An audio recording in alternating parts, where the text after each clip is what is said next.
তুমি এর মধ্যে কেন কথা বলছো? হ্যাঁ, সেটাই তো বুঝতে পারছি না। এখন তো দেখতে পাচ্ছি এবারে সবটাই আপত্তিকর আর অস্বাচ্ছন্দ্যজনক। আচ্ছা, তুমি তো এবারে যে থাকো না, এই বাড়ির সাথে তোমার কি সম্পর্ক? একদিন কি হবে না হবে তার উপর ভিত্তি করে আজকে এবাড়ির যে বউ, আমাদের মেয়ে, তার প্রতি তুমি জাজমেন্টাল হয়ে গেলে, আর তাকে তুমি জাজ করছো। এ বাড়িতে থাকি না তাতে কি হয়েছে?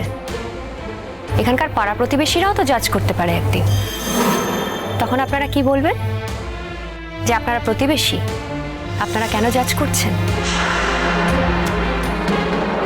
দেখুন, আপনার মেয়ে তো থানায় গেছিল, আপনার মেয়ে তো গিয়ে পুলিশে খবর দিয়ে এসেছে।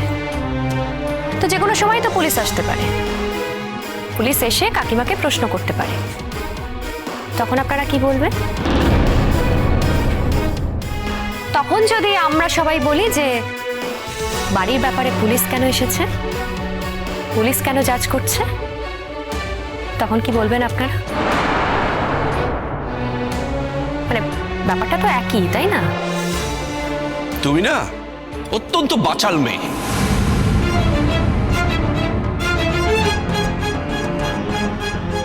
শুনুন, আমি আপনার মেয়ে নই, আর আপনার সঙ্গে কোনো দূর সম্পর্কের আত্মীয়তাও আমার নেই।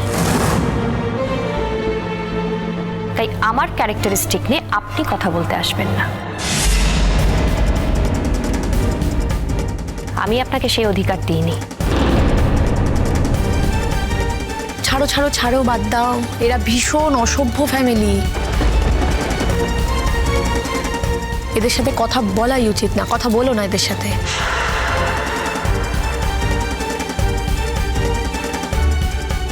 বলছি, বর্ষাকে যদি আপনারা কয়েকটা দিনের জন্য আপনাদের বাড়িতে নিয়ে যান খুব ভালো হয়। না, আমি এখানেই থাকবো। তোমাকে ছেড়ে আমি কোথাও যাব না। এই শত্রুপুরীতে তোমাকে রেখে আমি যাব না।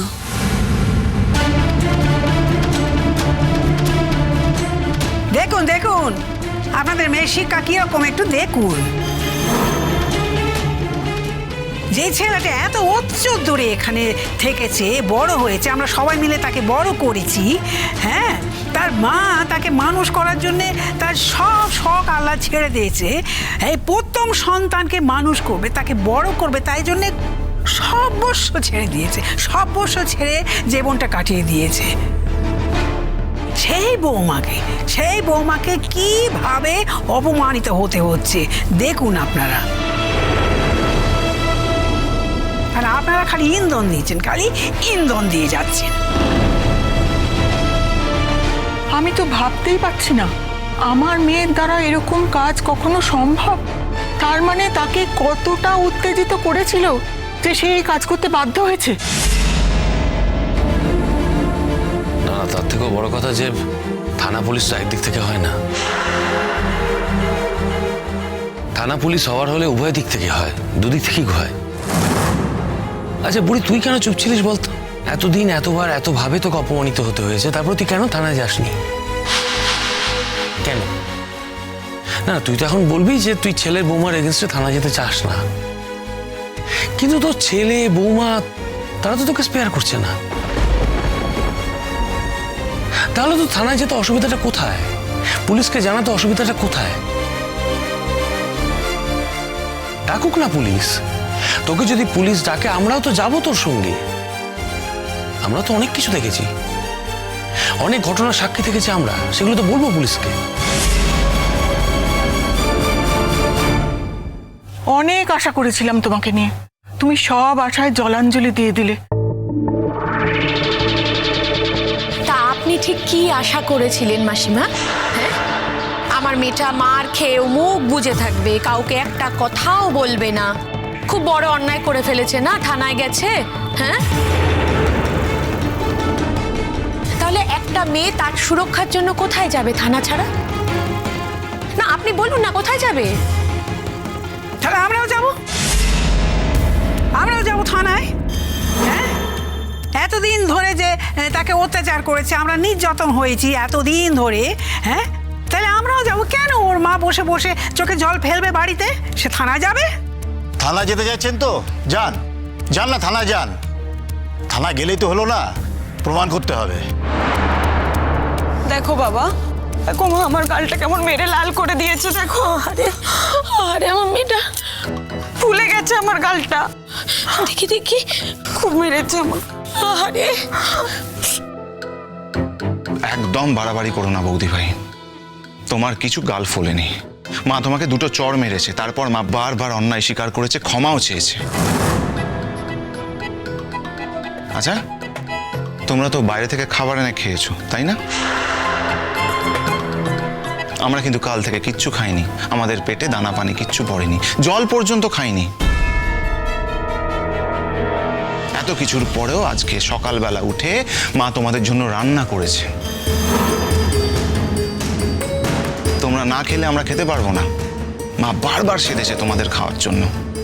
এত কিছুর পরেও মায়ের যদি দোষ খলন না হয়, দরকার নেই আর। আরেকটা কথা, হ্যাঁ আবার হয়তো আপনি বলতে পারেন যে আমি বাইরের লোক, আমি ইন্টারফেয়ার করছি। হ্যাঁ, আমি জেনে শুনে ইন্টারফেয়ার করছি, কারণ এই ঘটনাগুলোর সাক্ষী তো কিছুটা আমি আছি। শুনুন, আপনার মেয়ের কথাবার্তা, ধরন ধারণ, চলাফেরা এতটাই খারাপ, বিশেষ করে কথাবার্তা। ও তো জানেই না কাকে কি বলতে হয়। ও শুধু একটা জিনিসই ধরে নিয়েছে, যে ওর স্বামীকে হ্যাপি করতে পারলেই ব্যাস, আর কিছুর দরকার নেই। তবে আজ আমি একটা কথা বলতে বাধ্য হচ্ছি, বুবলাইদা যদি সময় মতো চাকরিটা না পায়, বর্ষাদি কিন্তু একদিন বুবলাইদাকে ছেড়েও চলে যাবে।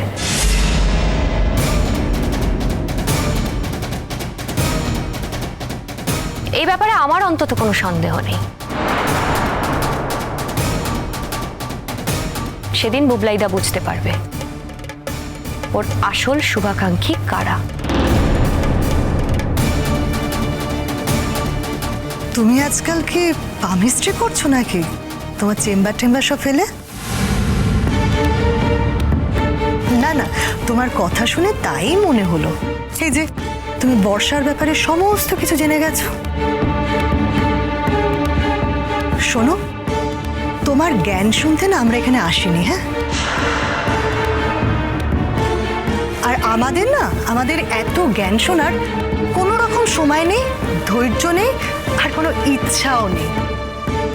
বর্ষা, তুমি কি আমাদের সঙ্গে যাবে? দিদি ভাই, এনাদের জন্য একটু চা বসাবে? বুড়ি, তোর শরীর ঠিক আছে মা? হ্যাঁ মা, আমার শরীর একদম ঠিক আছে, আমি ভালো আছি। কিন্তু কি জানো তো মা, আমি না বাঁচার সব আগ্রহ হারিয়ে ফেলেছি।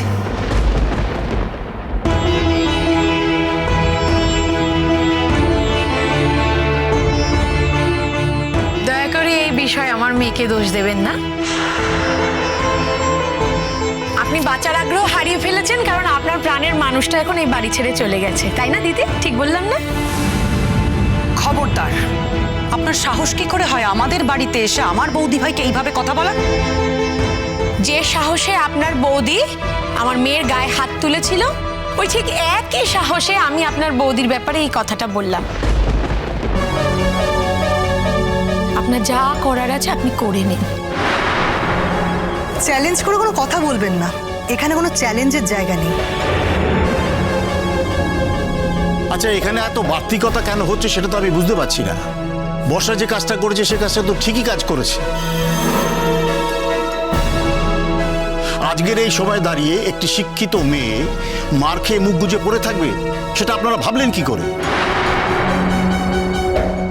আর সে তো থানা পুলিশ করবেই, থানা পুলিশ তাকে রক্ষা করবে। এখন আপনার ওর গায়ে হাত তুলছেন, কিন্তু কদিন বাদে যে ওকে বিষ খাইয়ে মারবেন না তার কোনো গ্যারান্টি আছে কি? ঠিকই তো, দাদা তো ঠিক কথাই বলছে, আমার তো একমাত্র মেয়ে। চিরসখা হে